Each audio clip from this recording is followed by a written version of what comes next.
Hi, welcome to another episode of Hot Takes, and, well, here's a turn up for the books. Sir Mark Rowley, he is the head of the Metropolitan Police, Commissioner, as they call him, Chief Commissioner. I've always thought has been a bit of a wet rag when it came to policing. He seemed to be a bit uncommitted, a little bit on the wokey side, a little bit lefty. It's almost as though he wasn't really committed to policing London. I don't know if he's always been like this or if somehow this current Labour government has given him steel. But he seems to have grown a spine. He seems to have got a little bit angry, and he's now saying things that really he should have been saying from day one in the job. And all of a sudden, I think I've got a little bit of grudging respect for the man. And considering as a senior policeman, that's a very, very high bar for him to have achieved. But Mark Rowley is pulling absolutely no punches whatsoever with his attack now on government policy.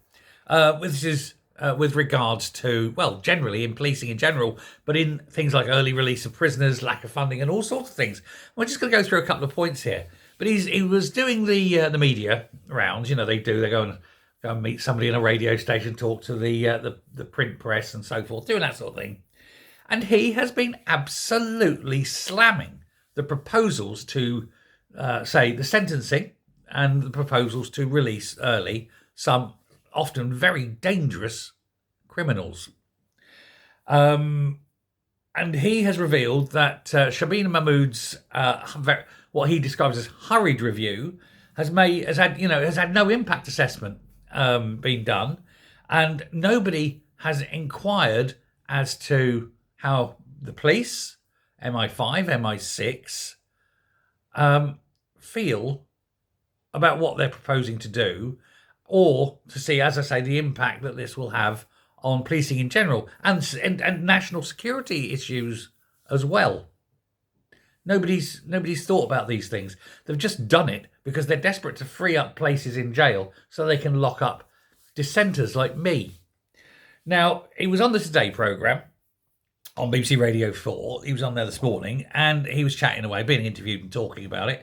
And he said that this will generate a lot of extra work. A proportion of those offenders will be committing extra offences. This is talking about the ones that are going to be released. And of course, there's been a lot of problems with regards to releasing prisoners, particularly the violent ones.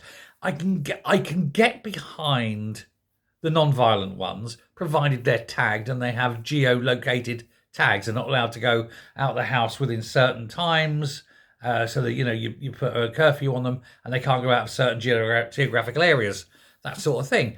And you can basically house arrest them with a few allowances, but only because they're the non-criminal, they're the non-violent ones. Violent ones have got to stay in jail, but that's not what's happening. Anyway, overnight, 6 police chiefs, including Rowley, say that Labour's crime targets will fail. They will not be met without extra investment, and they mean massive investment. And the Safer Streets pledge by Keir Starmer is now a pipe dream and cannot possibly be made, thanks to both the release of these prisoners and the release, the cutting of funds, thanks to the spending review. He says it's gone. The Safer Streets thing is gone. The streets of London that he speaks of are definitely going to be much more dangerous, and he foresees the same up and down the country. The chiefs of the Met and the National Crime Agency and the senior chief constables and MI5 and MI6 have all gathered together and warned Shabina Mahmood about her sentencing changes. These are the ones put in place by Gawke, the Tory, because they are, what he says, a net detriment to public safety. The public, us, are not going to be safe because of these changes. They deem that electronic tagging plans are ineffective for violent criminals, and warned that the necessary resources are not in place to even deal with early releases, which is what everyone said all along. Anyone who knows anything, anyone with half a brain. Now, in addition, and this is where I'm going to read this one out because it's his words, and I just want to make sure I get his words exact. But in addition, Rowley has made a comment to do something which goes against the head of the Chief Constable of Liverpool Police, who looks like now she's going to be removed, and also against government policy. And we're talking about the ethnic identity of alleged criminals.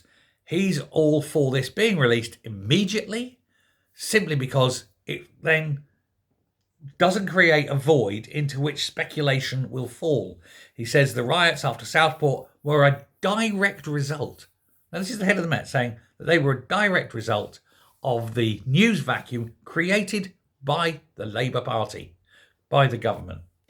His words: in general, I think we have to be realistic and put more personal details into the public domain earlier.